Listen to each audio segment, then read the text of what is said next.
Welcome, everyone, to your Secure Privacy and Security segment. I'm Anna Berry, along with Alain Ghiai, the CEO of Secure Private Data. Welcome, Alain.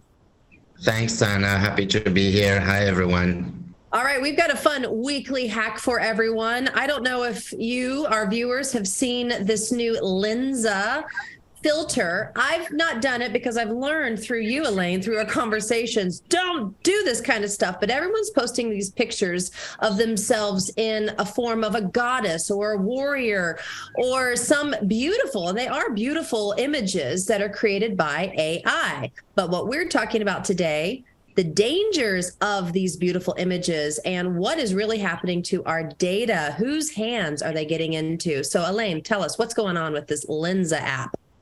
This Lensa app, which is pretty scary, and there's others as well now that I have heard that they essentially tell you, hey, take a photo, use this app, and it'll tell you how you're going to look like if you're 65, 70, 80, whatever, how you age, or 30. And essentially it entices people to use these applications, give your facial recognition, and it's a trap because it's like, hey, it's fun. I want to look like, how I look like as a superhero, or how will I look like in 10 years? Essentially, you are being fooled to give your facial recognition features. And this segment is totally perfect timing because yesterday I just got back from Switzerland after several months of being there. It's such an amazing place because you don't have any of these kind of nonsense. You have full freedom. People are happy the way they are. And, God created humans and animals in different shapes and forms. And I think this kind of application makes people even more insecure. And, you don't need to look like a goddess to be beautiful or like a god. But that's a different topic. But I was watching this whole thing on the Chinese credit system. It's an investigative report. The French people love doing those things. So if you have a French channel, probably not in the US, but you get all these reports on things that the mass market TV won't show you in North America. And essentially, it's about the facial recognition and all the software they use. There's one camera for 2 citizens in China. Now, they have 1.4 billion citizens. And it is the social credit. So if you don't buy Mao Zedong's book, or if you criticize the government, your score goes down. It goes down to you can't even take public transport anymore. If you have a great credit, you may get free water in a vending machine. It goes the gamut. I'm not saying, and as what's interesting is that they have a lot of people they interview, both in the US and China. And this whole credit score system, the social credit, means you have to be a good citizen and mold, and you're put in a box. Essentially, you have to follow rules. This was modeled after the credit system in the 1950s or 60s, the financial credit system that was created in the US. Because the Chinese said, how come, financially speaking, people in the US are responsible, but in China, they were not, and they cheat, and this and that. So they created this controlling thing. Now, the good news in the US, you don't have a social credit system yet, but these applications that you give your entire facial feature, you're giving away data. Now, the big problem, besides giving away your entire life and, DNA and data, those DNA service too, like who was my great-grandfather? Well, you're giving away your whole DNA, by the way, when you do this testing, this gene testing. What's happening is who is storing that data?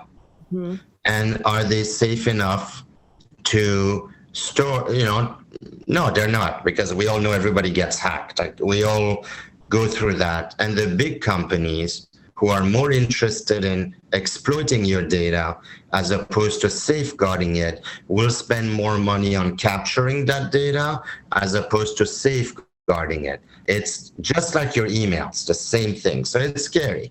Right. And none of us are reading the fine print. I mean, maybe you are, but no one's reading the fine print of what they're actually going to do with our data, our image. And we're all guilty. If you've ever posted a picture on social media, They stole it. They've got it. Who knows what they're going to do with it? But that's why we're here talking about this, because I am reducing my social media footprint due to our conversations. I am making decisions differently when it comes to sending emails, sending my personal information. So let's tie in where Sekur comes into it, because it's really hard to wipe out all possible types of intrusions of our data, but we can take small steps. Tell us some steps that we can use your service. Absolutely. So at Sekur, the prime directive is to keep your privacy.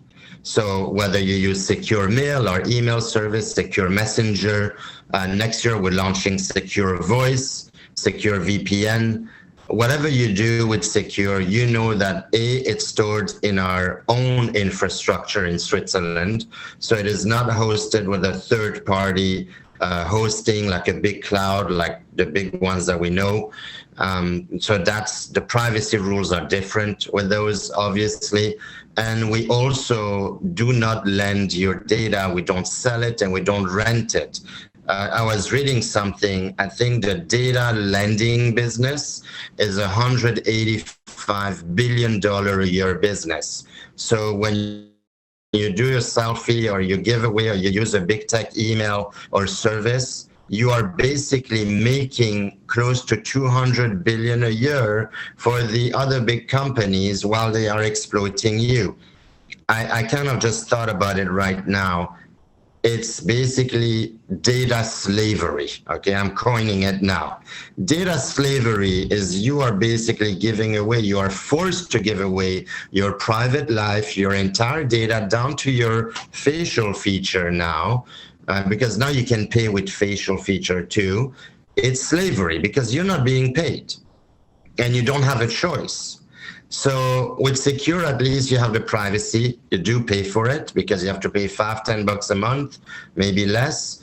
But at least you know that your data is secure and private, and we don't sell or lend it. It's against our rule. It's against the rules of Switzerland where we're hosted, and it's against our culture and our DNA. So that's critical to know. So have your regular email, have your meta chat or whatever for jokes. But if you're doing conversation between families have groups too. They have group chat. So your entire activity is being monitored, by the way, on that. So don't use those free applications. Buy like a 4 license or something. Spend your $15-20 a month and you have privacy. So that's how you can change. Yeah. What a great Christmas or Hanukkah gift for the holidays, right? Securing someone this deal, because you're also giving a promo for our listeners, right? Yes. So I'm going to do an exception and I'm going to give a different promo code today because it's Christmas and we all deserve a bit of good news. It's been a rough year for everyone. So this is the first time I'm giving away this promo code. It's only valid for, if you sign up until the end of this year, because it will expire in January. I am giving 50% off, that's 50, to anybody who wants to buy monthly, yearly application, anything, and it's valid until January 1st. Let's make it January 2nd, 2023, because January 1st is the first day of the year and it's a holiday. So you get 50% off. Now, if you sign up on a yearly package, you already get 2 months free. So that equates to about 67% of the regular price.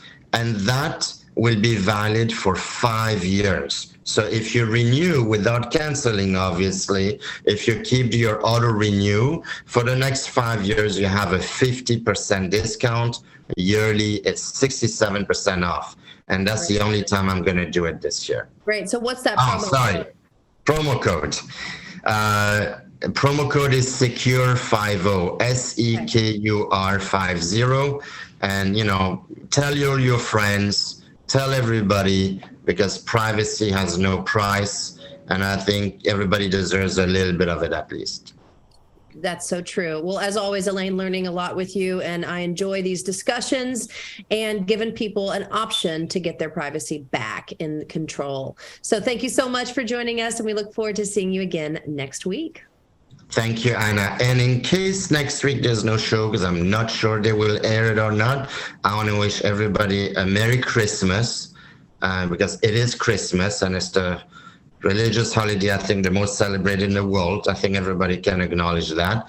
And a happy new year and good health and prosperity for next year. Wonderful. Thank you so much. Thank you.